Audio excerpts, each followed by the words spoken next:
हरि ओम। श्यामांगीं शशिशेखरां त्रिनयनां वेदैकरैर्बिभ्रतीं पाशं खेटमथाङ्कुशं दृढमशिं नाशाय भक्तद्वेषां रत्नालङ्करणप्रभोज्ज्वलतनुं भास्वत्किरीटां शुभां मातङ्गीं मनसा स्मरामि सदयां सर्वार्थसिद्धिप्रदाम्। भगवती मातंगी सर्वार्थ सिद्धिप्रदा है। आप सभी लोग गतकल भगवती मातंगी के विषय में विस्तार से ज्ञानार्जन कर रहे थे। आज हम कुछ संक्षिप्त रूप से उनके प्रयोगों पर प्रकाश डालेंगे। गुरु गायत्री, गणपति के पश्चात तीक्ष्णदृष्ट महाकाय कल्पांत दहनोपम भैरवाय नमस्तुभ्यं अनुज्ञां दातुमर्हसि। तीक्ष्णदृष्ट भैरव से अनुज्ञा लेकर के और बटुक भैरव का ध्यान मानसिक पूजन करके यंत्रावरण पूजन पूर्वक मंत्र जप प्रारंभ करना चाहिए। जहां पर गायन वादन होता हो, स्त्रियों का समूह हो, वहां पर भी भगवती मातंगी जी का मानसिक जप करते रहना बहुत ही मंगलकारी होता है। और तांबूलम भक्षयेन् नित्यं स्त्री निंदां न समाचरेत। कभी भी देवी के उपासक को स्त्रियों से द्वेष या स्त्रियों की निंदा, ईर्ष्या नहीं करनी चाहिए।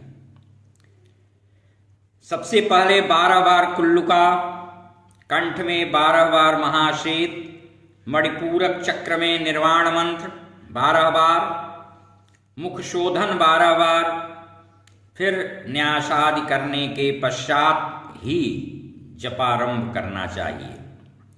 इसके अलावा प्रतिदिन भात और दही की बलि भी मातंगी के बलि मंत्र से प्रदान करना चाहिए। एक माला या 11 बार प्रतिदिन इनकी गायत्री का जप भी करें। तदनंतर ही मूल मंत्र राज का जप प्रारंभ करें और अनुष्ठान पुरस्चरण आदि के पश्चात दशांश हवन तर्पण मार्जन करना अनिवार्य है। प्रयोग पद्धति के अनुसार उत्पलैर्जुह्याद्यस्तु नित्यमष्टोत्तरं शतम्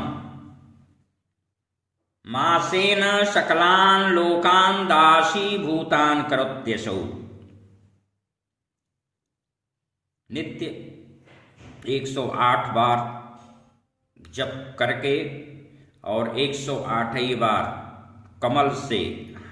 कमल को घी में डुबो करके उससे हवन करने से सभी का सम्मोहन वशीकरण होता है।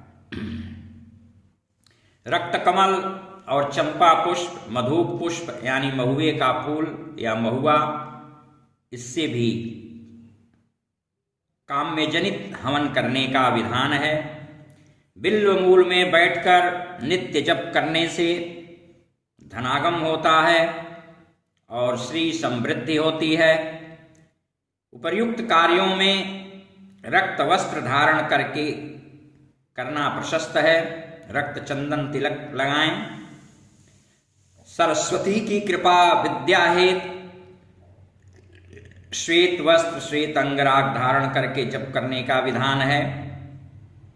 तत्पश्चात शर्करा मिश्रित पायस खीर से हवन करना चाहिए। पलाश के पुष्पों को गोघृत में डुबोकर भी हवन करना चाहिए। ऐसा करने से अवाप्य सकलाम विद्याम, सभी विद्याओं की प्राप्ति होती है।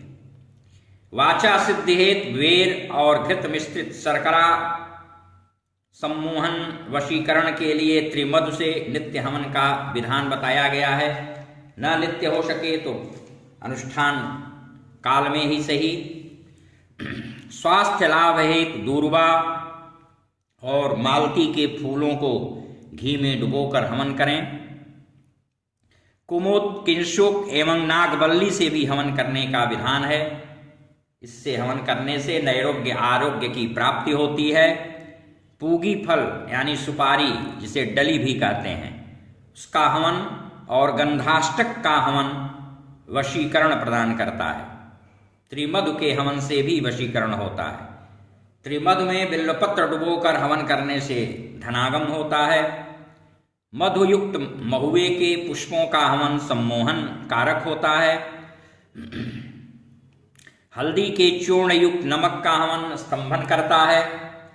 केवल नमक का हवन आकर्षण हेतु होता है। नमक की डली नीम के तेल में डुबोकर हवन करने से शत्रुनाश और अन्नाहार की वृद्धि होती है। नीम के टुकड़ों तथा चावल का हवन धन प्रदायक होता है। और गिलोय, जिसको अमृता भी कहते हैं, गुरुची भी कहते हैं, उसका टुकड़ा घी में डुबो करके भगवती मातंगी के मंत्र से आहुति देने से हवन करने से रोगों का नाश होता है।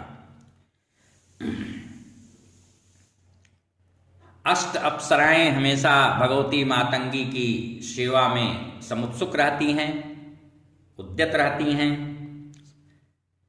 और इसलिए मातंगी के साधक का सम्मोहन अधिक होता है। लघु श्यामा मातंगी की ही अंग भेद हैं। वागीश्वरी भी इनकी अंगभूत विद्या हैं। नकुलीश्वरी और सुमुखी को ही उच्छिष्ट चांडालिन भी कहते हैं। हसंती श्यामलांबा, मातंगीश्वरी, राजमातंगी, शुक श्यामलांबा, शारिकांबा, वीणा, वेणु, ज्येष्ठ मातंगी, कर्ण मातंगी आदि की भी उपासना विविध कामनाओं की संपूर्ति में सहायक सिद्ध होती है। ये सभी भगवती मातंगी के भेद हैं। आज बस इतना ही। हरि ओम तत्सत, हरि ओम तत्सत, हरि ओम।